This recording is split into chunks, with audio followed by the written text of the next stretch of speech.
You're listening to Women's Media Center Live with Robin Morgan.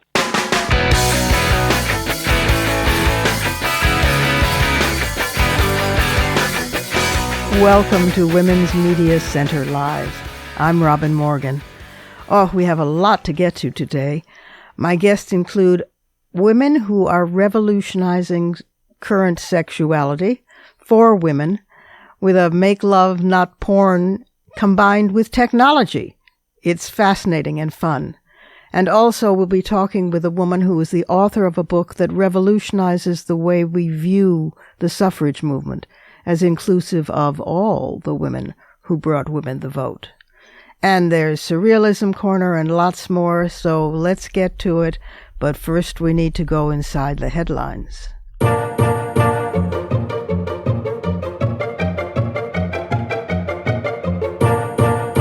A federal appeals court has cleared the way for a 17-year-old undocumented immigrant held in detention in Texas to receive an abortion.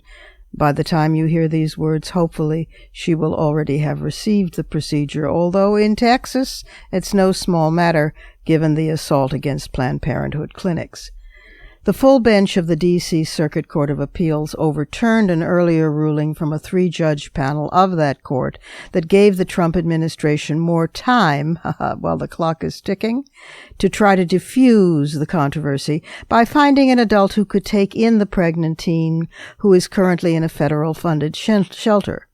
The D.C. Circuit's new ruling split the judges straight along partisan lines 6-3, with the court's Republican appointees denouncing the decision. And that's for shame, GOP judges. For any among us who might think that, as the mafia saying goes, the fish rots only from the head down, that is to say that the trouble with the Republican Party is only Trump created, this is yet another piece of evidence to the contrary.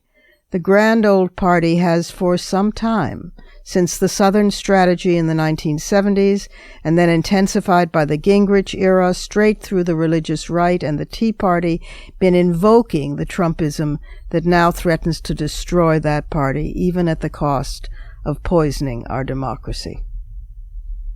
And the heat goes on.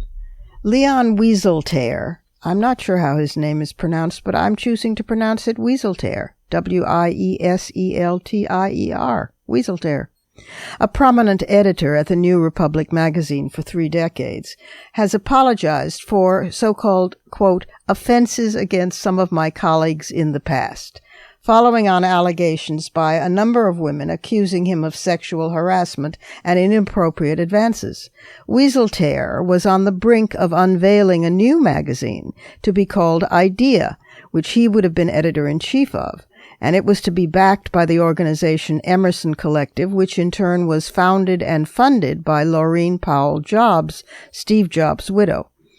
Once the allegations came to light, though, she withdrew her philanthropic support for his new magazine, and the Emerson Collective ended its business relationship with him. This is just terrific. Another step forward in realizing that you cannot compartmentalize sexist and racist behavior while doing other so-called good works.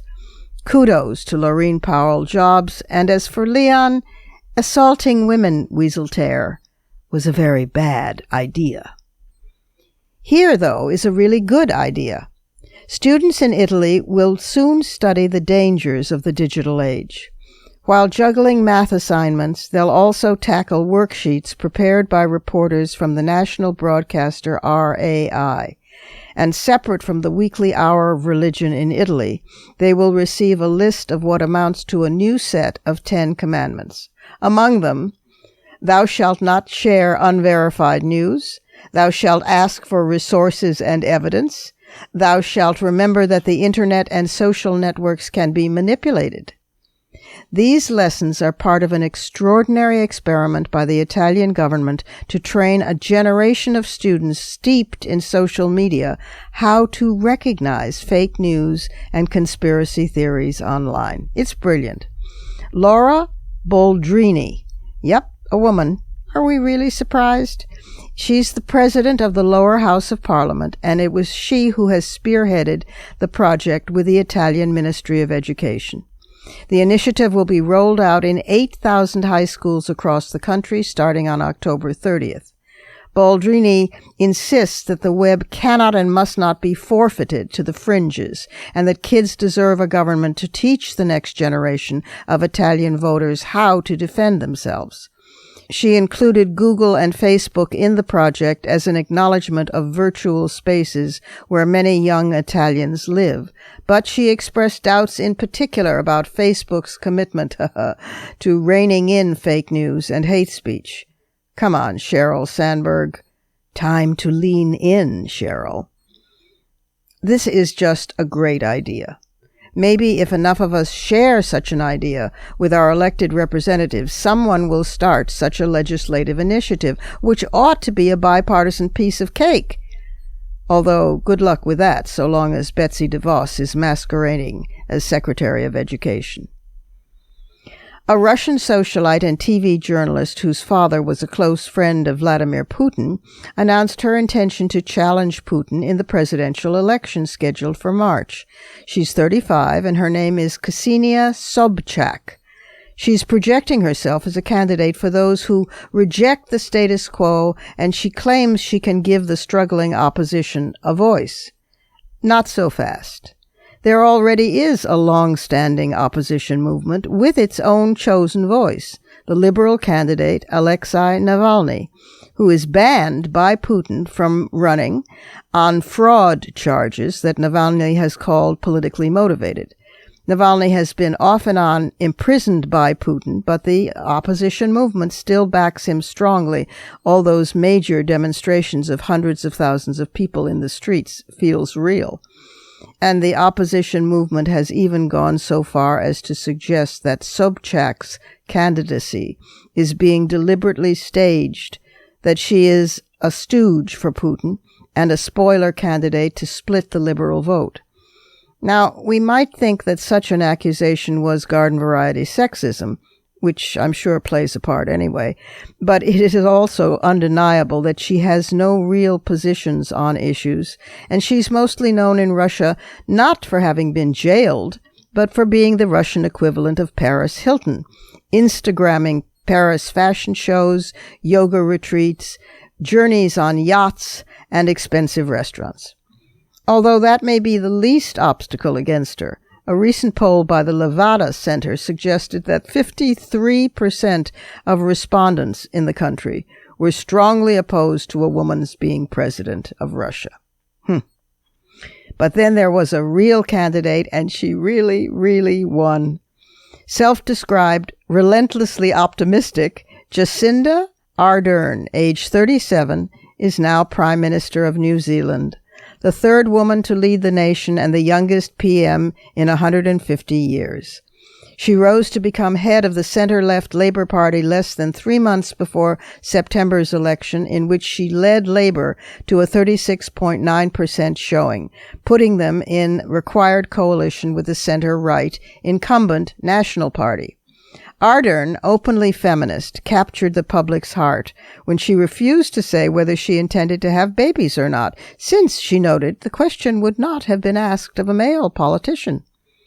Jacinda mania, especially invigorating to millennials, grew while inter-party negotiations about who would be prime minister went on, and her charisma and concerns, including women's rights, child poverty, and environmental management, furthered her popularity.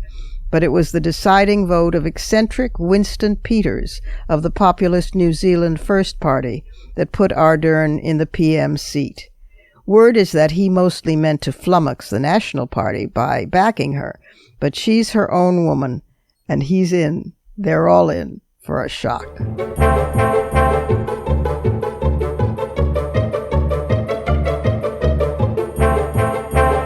It's time for a short break here at Women's Media Center Live.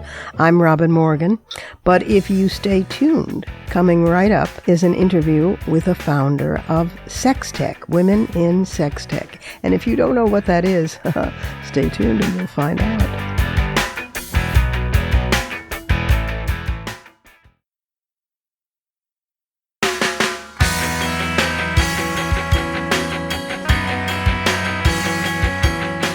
You're listening to Women's Media Center Live with Robin Morgan.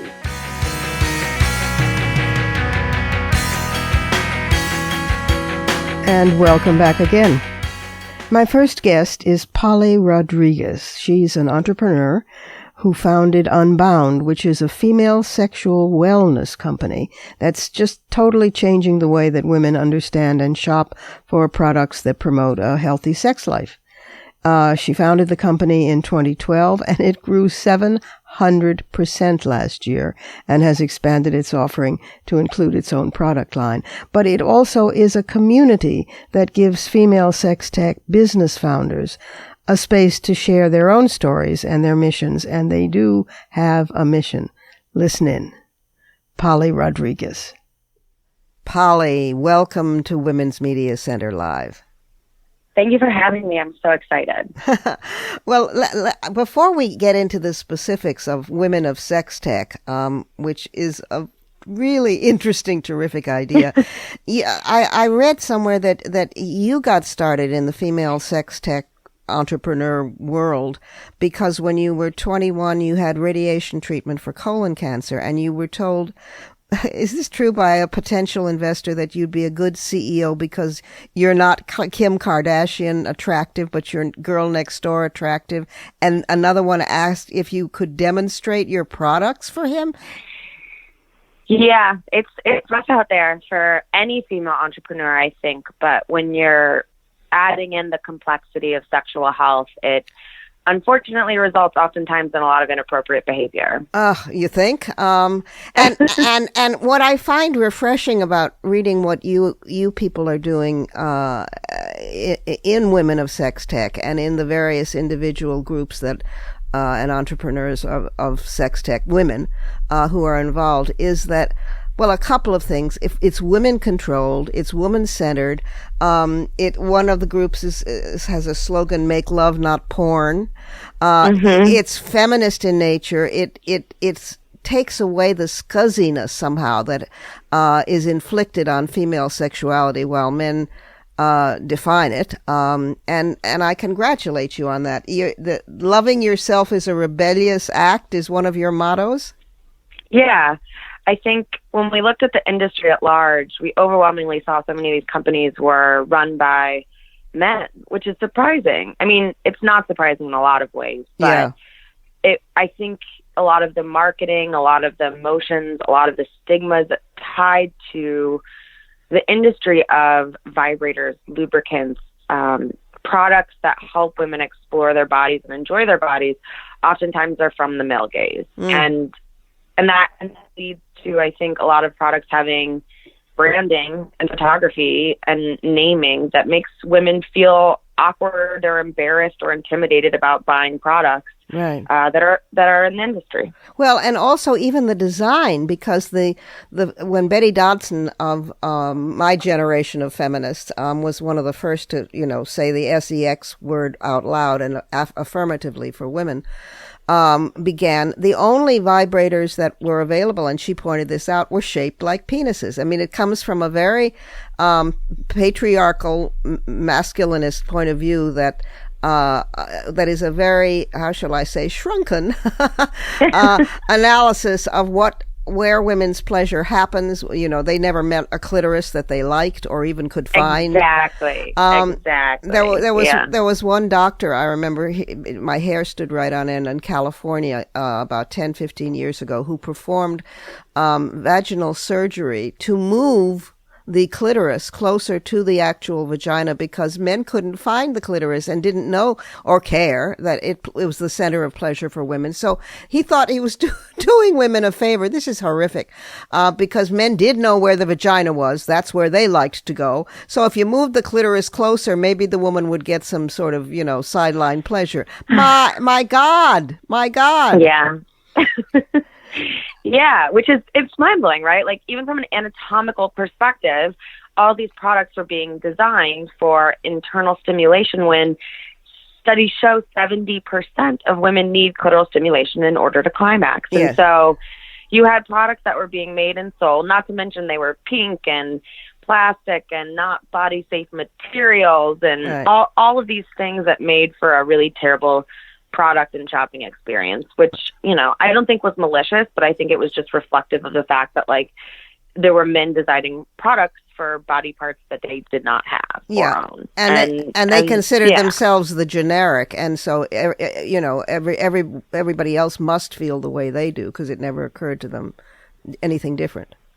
Right, which is also why the women of sex tech were this kind of new generation of feminist entrepreneurs, but we're so immensely grateful for the Betty Dodsons and the Claires and the one that started Babeland and a lot of these companies, because there's also such a stigma associated to being a woman starting in this industry. People make a lot of assumptions about who you are, what your personal life is like. Right. And, they were kind of the first pioneers that said, we don't really care. We're going to do it anyways because it's important. And so they kind of laid the groundwork for us. Well, to be until deplorably recently, to be a woman who admittedly was interested in her own sexuality, in sex, was to be de facto a whore. This is, the maiden whore dichotomy. Right. And one of the things I think that must have moved things forward is the wonderful series Grace and Frankie, which is my two beloved friends. I'm sorry to name drop here, but they are real friends, Jane Fonda and Lily Tomlin on Netflix. And of course, these two women, when their lives crash down on them and their husbands leave them for each other, the husbands, the women needing a means of survival go into devise sex toys and devise woman-centered feminist sex toys specifically for women over 70, which is a double wonderful whammy. Has that helped the consciousness, Grace and Frankly? Pop culture references are really great at serving as a mechanism to have a conversation. Right. And we saw this going back to Sex and the City and the Rabbit Vibrator to, Broad City. And now with Grace and Frankie as the latest example of giving people permission to have a conversation. Right. Lena Dunham has, I think, forwarded a lot of conversation about, women and their bodies. I mean, it's out there now. I don't think there's any shutting it up. So tell us the actual story of how Women of Sex Tech got started.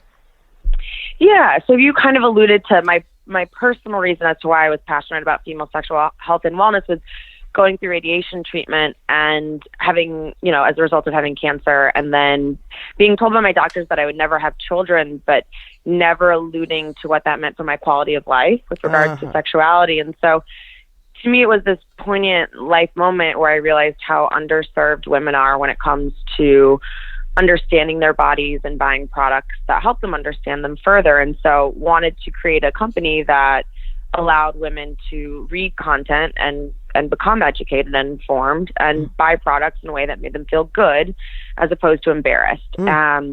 And I was just overwhelmed by the number of barriers that existed I knew it would be hard to be a female entrepreneur, but we had bank accounts get shut down. We couldn't get insurance. We couldn't get a loan from it was just overwhelmingly difficult to create a company in this industry.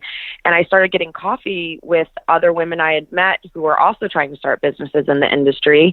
And we realized that if we kind of came together, our ability to, bargain and negotiate with some of these people that were just giving us a categorical no because they felt like our businesses were, quote, immoral, we would be louder as a group of voices as opposed to just one single voice. Sure. So we started as 5 founders, and now we're 100 female entrepreneurs with businesses that are generating tens of millions of dollars in revenue.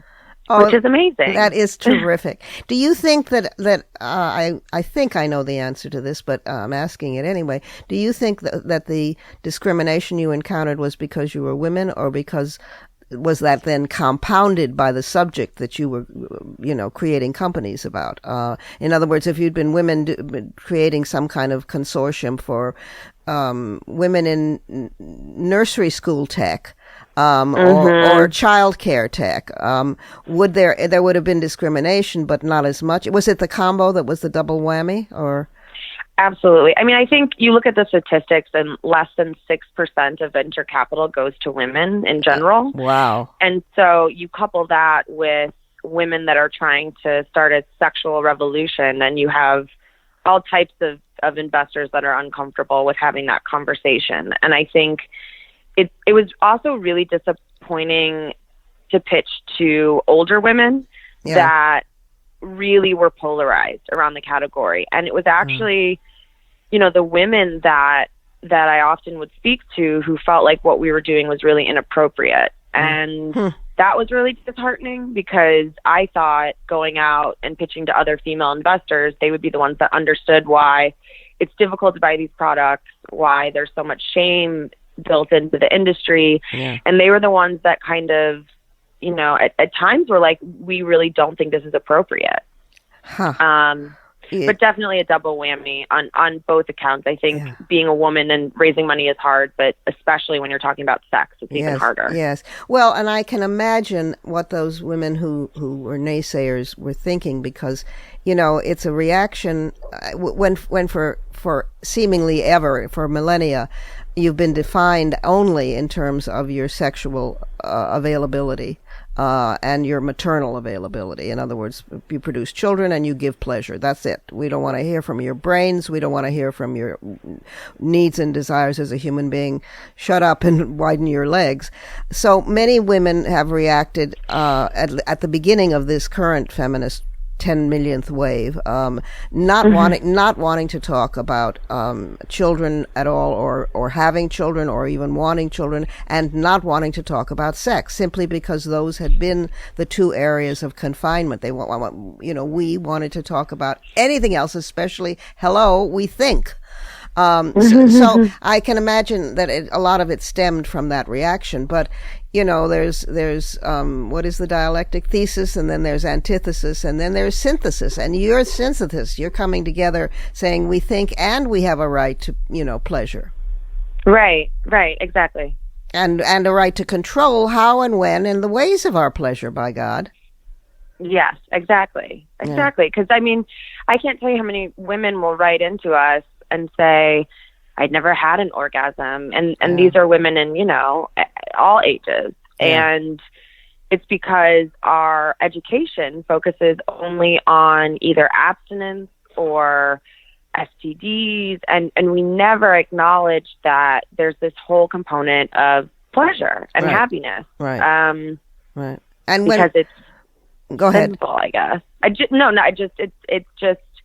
It always surprised me and amazed me from just a pure logic perspective that something that can make you feel good, that doesn't hurt any other human, is considered so wrong. Yes. It just didn't add up to me. Yeah. Well, I'm awfully glad it didn't add up to you. So you and Lydia Bonilla co-founded Women of Sex Tech. We did. Yeah. Well, that's doing something about it. Thank you for doing that.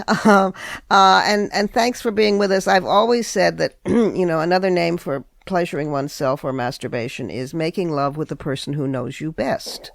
I love that. Absolutely. And thank you for everything you've done for women everywhere. Thanks a lot. And now it's time for the Surrealism Corner.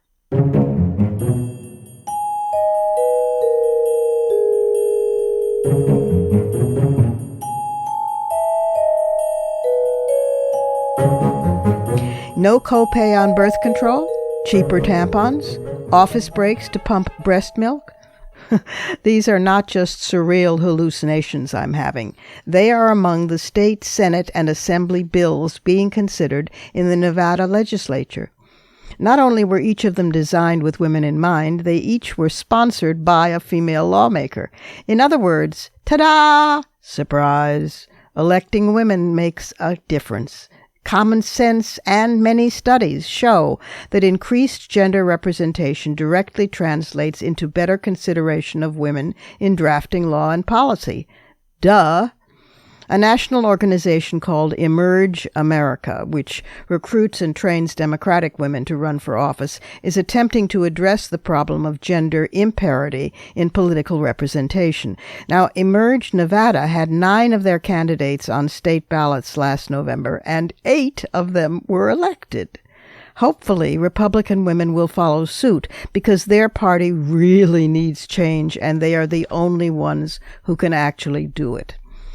Last March, during Women's History Month, the women of the Nevada legislature used the session to highlight such issues as the gender wage gap, family-friendly work policies, and the so-called pink tax, the extra amount women are charged for items like feminine hygiene products. These are issues male politicians have not historically noticed, let alone prioritized. Of course, the Nevada legislature women have yet to get around to grappling with one of the state's biggest money earners, legalized prostitution of women. But give them time. Give them time. And I'm sharing parts of this last story, originally filed by Ruth Eglash to the New York Times, with a big grin on my face. It's dated Jerusalem, late October, October 18th, and it reads, "Ultra-Orthodox Jews protesting the military draft is nothing new in Israel, but a young woman using karate chops and kung fu kicks to push back a crowd of angry young men might just be a first. Meet Nomi Golan."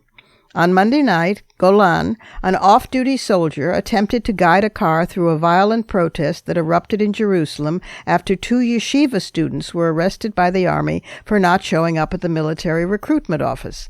Ultra-Orthodox students have long been exempt from serving in the military, but they still are supposed to present themselves to the army with a letter from their school, something a purist number of them refuse to do.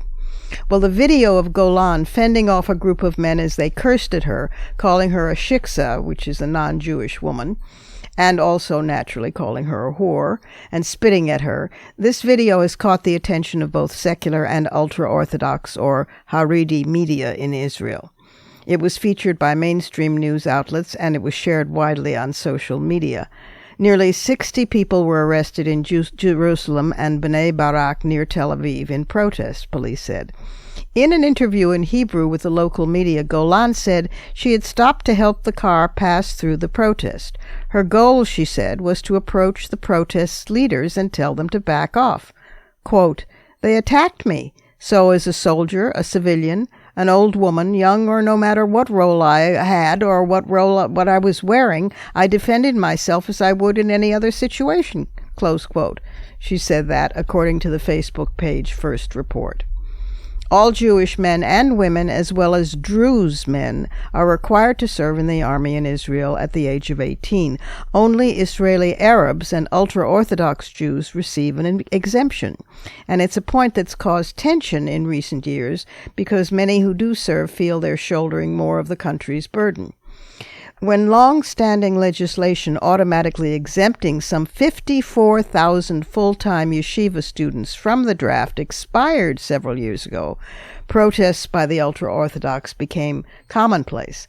So Benjamin Netanyahu, prime minister, joined forces with the ultra-Orthodox political parties in the present government and shelved the plan, in other words, extended the law again until 2020.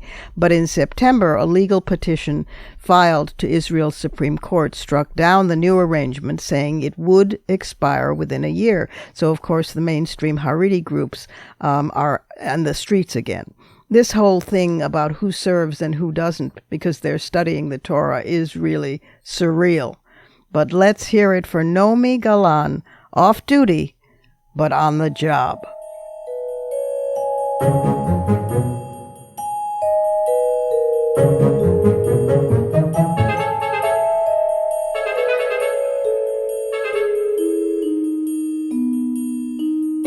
And we need to take another quick pause here at Women's Media Center Live.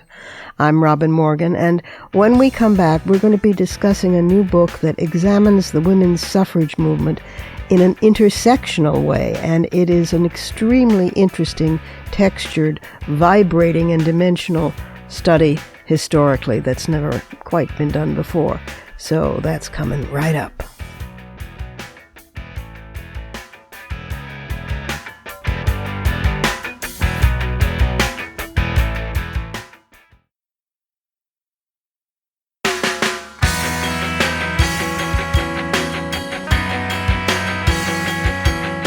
You're listening to Women's Media Center Live with Robin Morgan.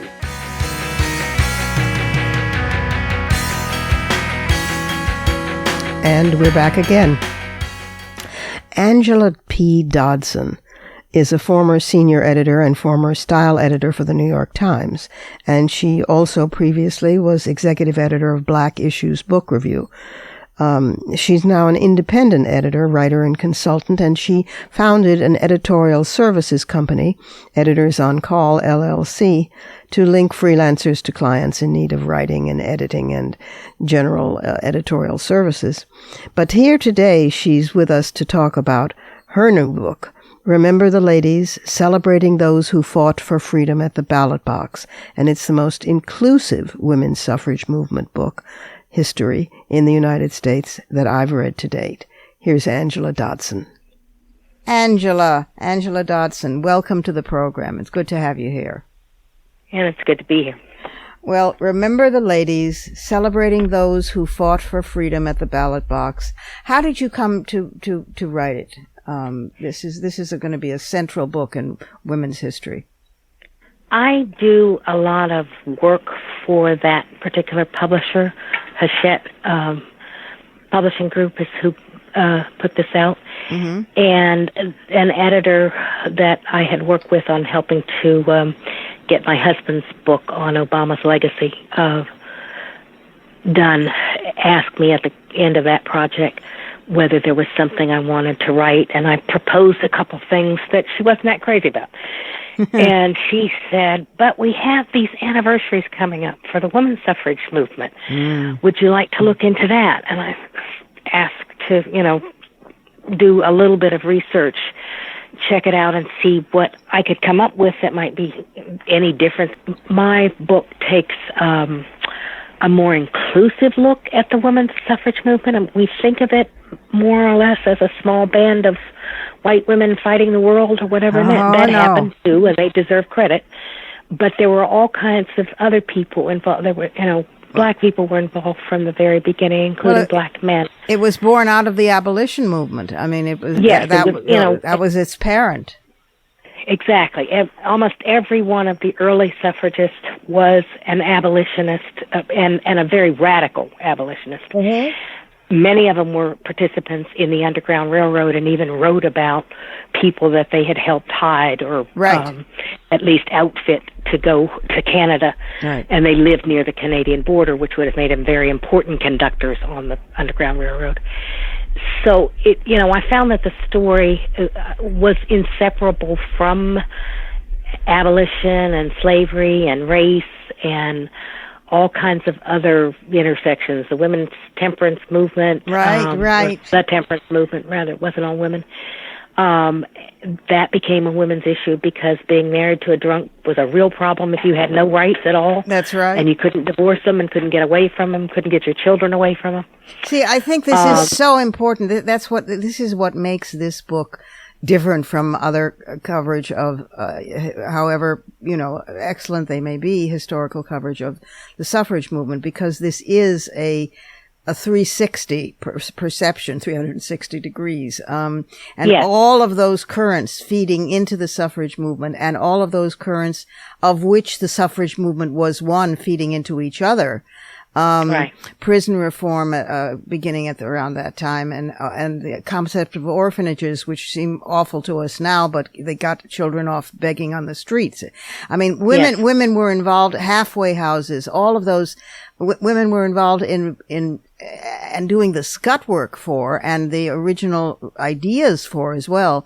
Every progressive movement in this country, and the suffrage movement was one river flowing into that. Exactly. Which your book brings out that very, very few, if any, have. Exactly.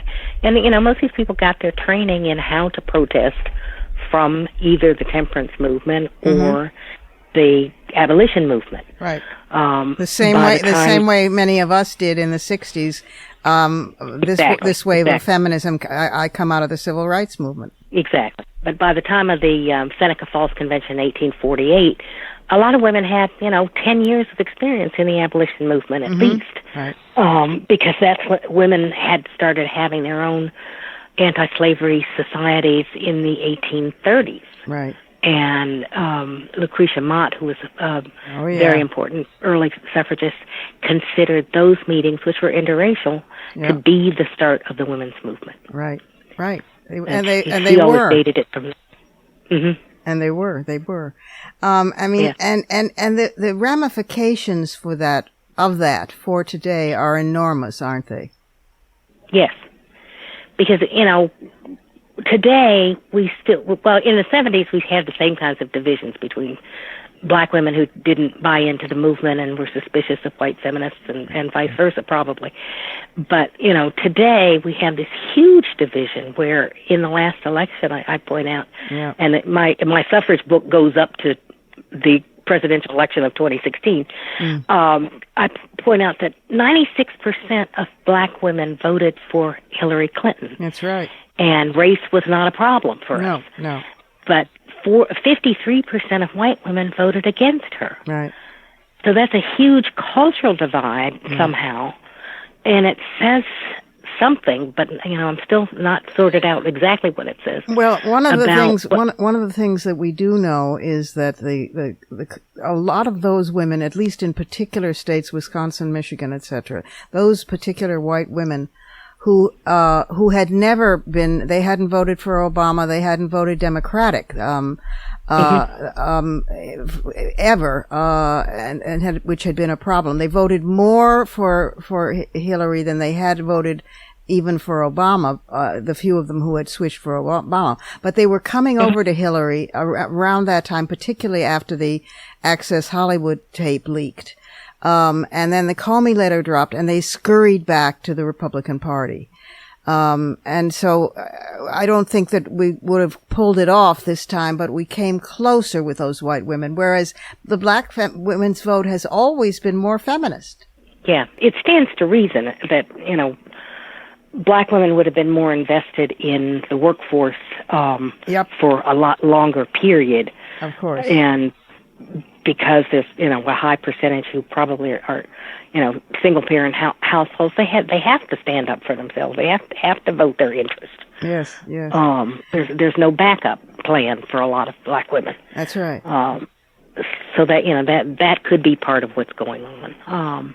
And of course, also the split in the suffrage movement, the heartbreaking, where the pale males, as I call them, the white boys, managed to drive a wedge between the sexism, in a sense, of black men and the racism of white women, so that they offered black men the vote, and Frederick Douglass went for that because it's all he could get. But then the white women felt betrayed, and then they used racist campaigning to get their vote. I mean, it just is one of the great tragedies of American history to me. Well, it is, but you have to remember that not all of the suffragist women felt that way. No, that's true. That's true. The faction headed by Lucy Stone started a separate organization to work for women's suffrage at the same time they were trying to get the vote for black men. Yes. And that was a very important thing. The bad part is it split the women's movement, and they stayed split for 20 years. That's right. Even after, the 14th and 15th Amendments were ratified, when they might have been able to get back together, but for the huge divide that they had created and some of the racist rhetoric that the other faction was using that's right. at the time. So, and Frederick Douglass wasn't the only one. It was, the white male abolitionists were in favor of getting the black men the vote first, and just didn't feel that they could do both things at the same time, and they were probably right. Yeah. The war had just ended. Lincoln had been shot. Yep. All kinds of backlash came out of the Reconstruction period, and black men were getting lynched and killed and whatever. So there was a lot going on in the country that would have made it probably unlikely that they could get any traction on women's suffrage at the same time. Yeah. Which was still a fairly new idea at the time, too. That's right. Women themselves had just settled on that as the key issue that they needed to win. They had spent, 10 or more years before the Civil War debating all kinds of women's rights issues, but women's suffrage had not emerged as the single issue at that point.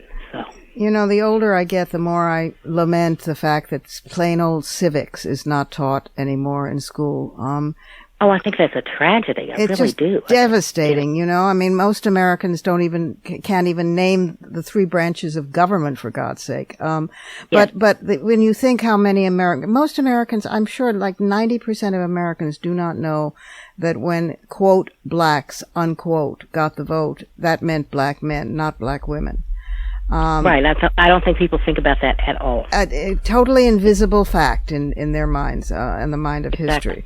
Or that Native Americans didn't get the vote until even later, than emancipation. I mean, there's just there's such profound ignorance. And that's one of the things I hope that my book will fill that gap, and it gives us a conversation starter. Where do we go from here if we can't even see the White House from where we are now? Yes. Yes. How are we going to get together? How are we going to decide? Is there a women's agenda that we can kind of coalesce around? Mm-hmm. Are there things we all want? Listeners, if you think you've read about the suffrage movement and the long build up to it and the long tail of it, you haven't unless you've read Remember the Ladies, which of course is the great quote from Abigail Adams. Yes. Appealing to John way back at the get-go. And many people don't know that John's response was basically, "Ha ha ha ha! You must be joking, my dear." And if we gave it, he wrote that when he was going to the Second Continental Congress where they did the Declaration of Independence, and his response back to her was rather flip, but it basically says that men would be crazy to give up. Well, and it's absolutely chilling as well, because he says, and that he does the slippery slope argument. He says, and what's more, the next thing you know, slaves will be asking, and children will be asking, and all the I mean, we can't have this. I mean, it's a slippery slope. It's a terrifying response. I mean, and most and it's not quoted enough, I think, to give us pause. Right. But. Right. And women's rights were not considered at that juncture. No. They weren't considered when the Constitution was written later. No. Only New Jersey briefly gave women the vote, and it took it back. It gave women the vote in 1776. It took it back by 1807. Yeah. Yeah. One of the things that took so long to get the vote is they feared that women would vote as a bloc against liquor, against child labor, or vote for higher wages for themselves, or better divorce laws, whatever. And it turns out that women did not vote as a bloc. No. Although we now vote in much larger numbers than men. Yeah. And as you point out, we're a majority, so we could use that vote. Oh, we could in an effective way. We could change this whole kettle of fish. People keep saying, well, Hillary was a flawed candidate, and I say, yeah, and we've elected 45 flawed men to the same office. Damn right. One of them was black, thank God, but yes. They all have flaws. Candidates are not going to present themselves as perfect. Exactly. The book is called Remember the Ladies, Celebrating Those Who Fought for Freedom at the Ballot Box. It is a terrific book with the full three-dimensional historian's perception of the suffrage movement. You need to read it. The author is Angela P. Dodson, and we've been speaking with her today. Thank you, Angela, for the book and for being with us on Women's Media Center Live. Thank you for putting me on. And it's time for one last break here at Women's Media Center Live. I'm Robin Morgan, and I'll be back in just a moment with some fighting words.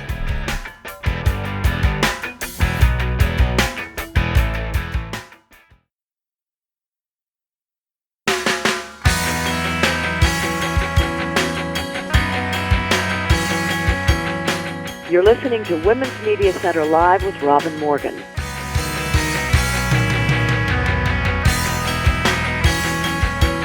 Welcome back again to some fighting words.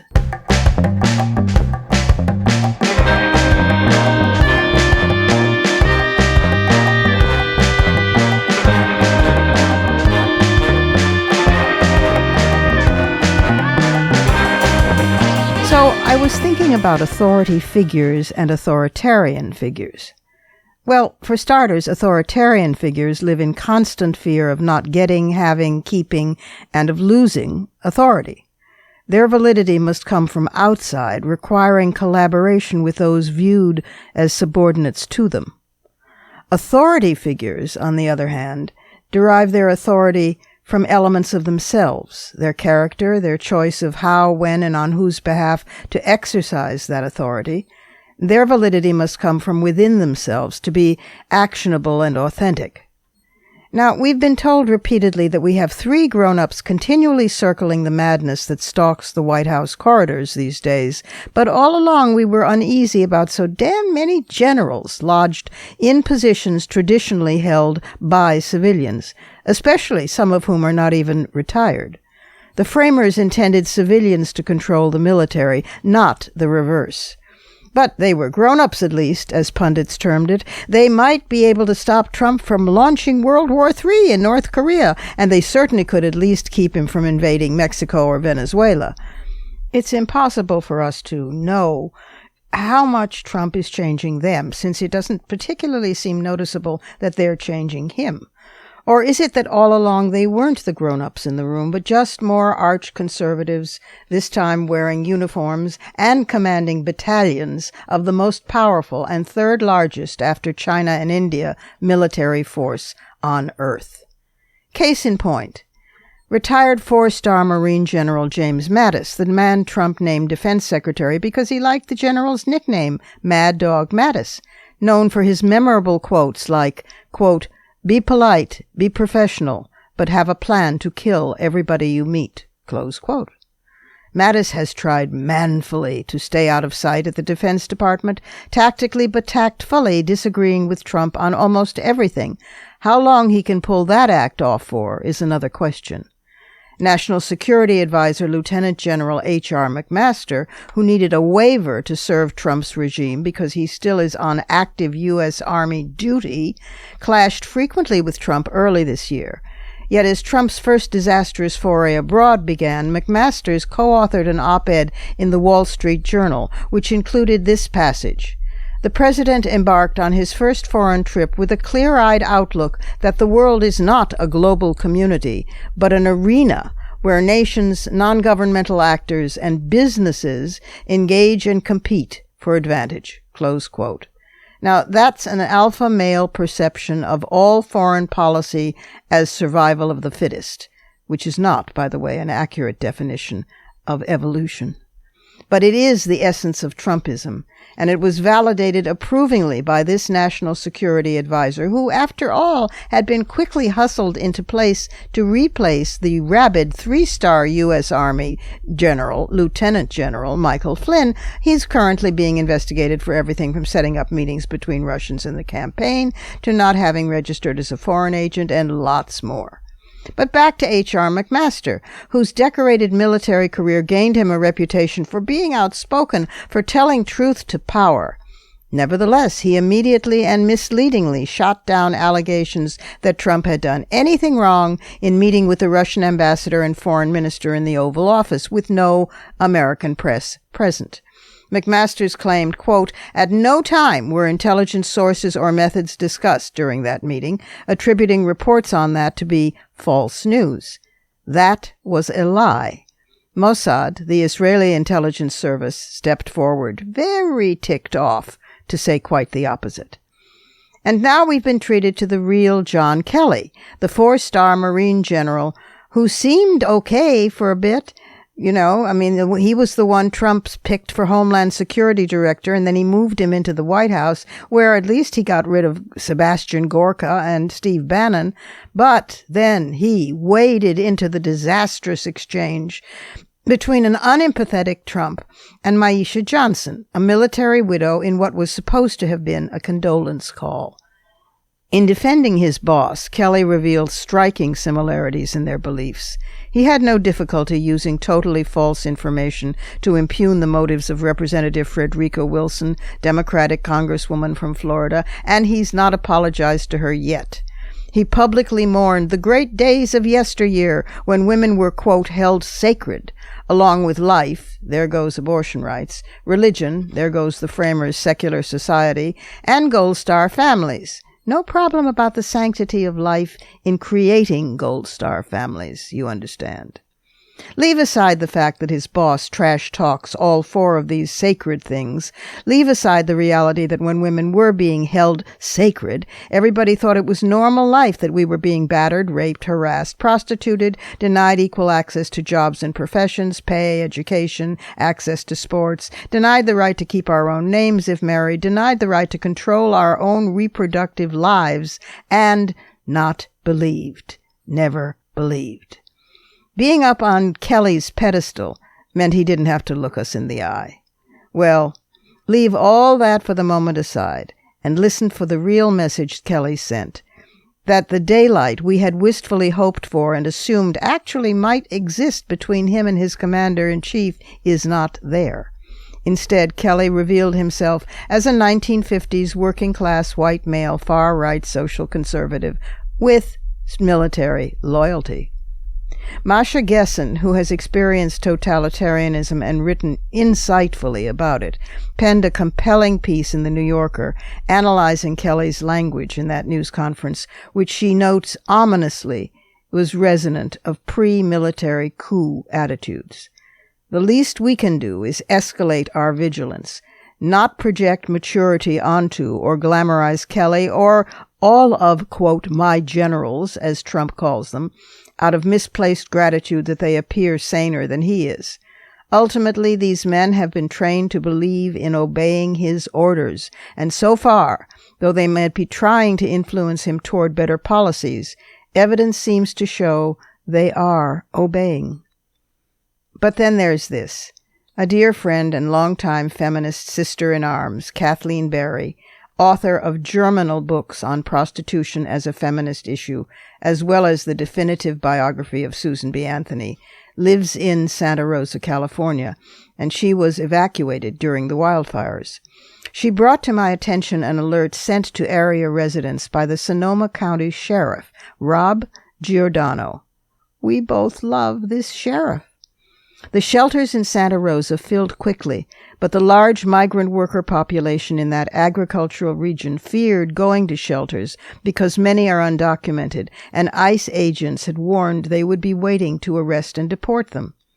You'll recall that ICE, almost alone among government agencies, loves Trump. Working with Arizona Sheriff, the dreadful, infamous Joe Arpaio, ICE feels let loose under Trump, unlike the legions of gutsy bureaucrats and all the other government agencies who are whistleblowing on the Trumpians. Anyway, the migrants, instead of going to shelters, walked or shared rides to the beach for safety, but that was a considerable distance. So the sheriff's office then sent an alert to reassure migrants that they would be safe from deportation by ICE in his shelters. He took on ICE again for rushing to judgment with an accusation of arson by a man named Jesus Gonzalez for supposedly setting the huge firestorm. ICE wanted the sheriff to hold Gonzalez, who was already under arrest for a minor matter, sleeping in the park, for 48 hours past the scheduled release time, but the sheriff noted that the detainer was not signed by a judge, so his office could not legally honor it. ICE was furious. Here are some excerpts from the sheriff's response to, quote, misinformation about a suspected arsonist. The U.S. Immigration and Customs Enforcement, ICE, issued a press release that was inaccurate, inflammatory, and damages the relationship we have with our community. We don't know if these fires were arson or caused by another source. There is no indication that Gonzalez had anything to do with these fires, and it appears highly unlikely. ICE attacked this sheriff's office in the midst of the largest natural disaster this county has ever experienced. ICE's misleading statement stirs fear in some of our community members who are already exhausted and scared. I will do everything to protect this community. That includes working with ICE cooperatively, but within our policy and the law. Despite ICE's misleading statement, we will continue to protect and serve our community members with the strength and compassion they deserve. I hope to end this senseless public confrontation with these facts so I may focus on the fire recovery. Wow! That is a demonstration of authentic authority. Facts, not biased accusations, no fear of speaking truth to power, and no manhood schmanhood embarrassment about speaking with compassion. Principled, protective concern for the entire community and pride in its diversity. Sheriff Rob Giordano started his law enforcement career with the Pittsburgh Police Department in 1989. Then, in 1996, became a deputy sheriff with the Sonoma County Sheriff's Office, working 4 years as a domestic violence sexual assault detective, before being promoted to sergeant in 2003, then working as a domestic violence sexual assault unit supervisor. I can't help but wonder if those years working with female survivors taught him what he seems to practice, taught him to listen, taught him about suffering, taught him to believe victim stories, whether they're female sexual assault survivors or undocumented migrants caught between deportation and burning to death. That is the difference between authority and authoritarianism. Wouldn't Sheriff Giordano make a great head of Homeland Security? And now news just breaks about the wannabe authoritarians having colluded to get emails about Hillary from Russia via WikiLeaks. It's moving, my friends. It's moving right along. Those are my fighting words. Add yours on Twitter and be sure to tag us at WMC Live and use the hashtag Fighting Words.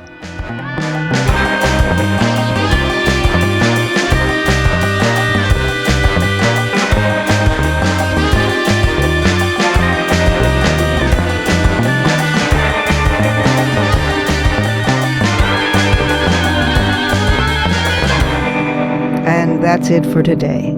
This program is syndicated, but if you can't find the broadcast on a radio station in your area, you can always visit us at WMCLive.com for the show, plus the archive of all our previous episodes, and at iTunes, where you can stream, download, and subscribe to the show's podcast.